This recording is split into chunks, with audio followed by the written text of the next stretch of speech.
Hello guys, आज हाम्रो को यात्रा टिकापुर पार्कमा रहेको छ। देख्न सक्नुहुन्छ झन्डा चाहिँ एकदम रातो रातो भइसकेको छ, तर चेन्जेस गरेको छैन। यो यस्तो लापरवाही गर्नुहुन्न।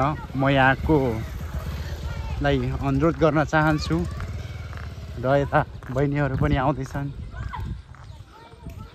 यो हाम्रो साइड रहेको छ।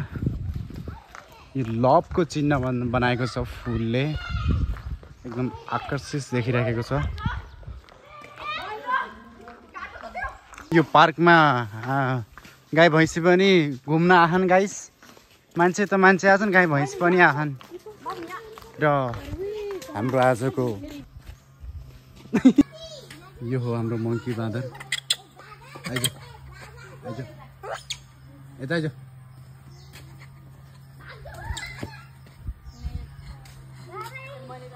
यताबाट र हाम्रो यो ठुलो मङ्की हो।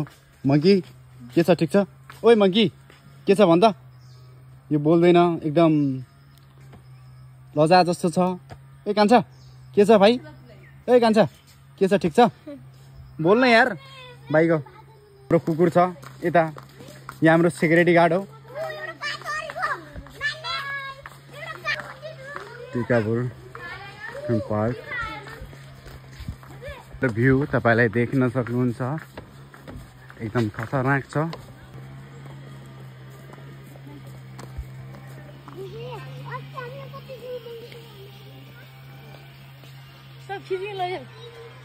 गाइस, आजको हाम्रो ब्लगिङ रहेको छ Tikapur पार्कदेखि second blog.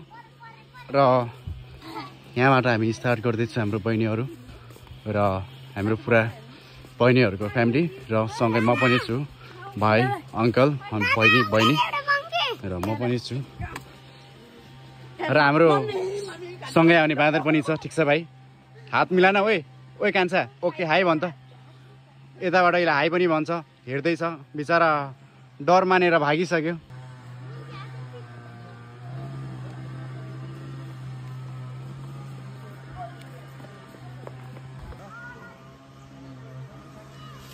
Yo guys आजको हाम्रो यात्रा टिकापुर पार्क हो र सानो मिनी ब्लग रहेको छ। हामी यहाँबाट एन्डिङ गर्दैछु र यताबाट हामी सुरुवात गर्दैछौँ। यहाँदेखि एन्डिङ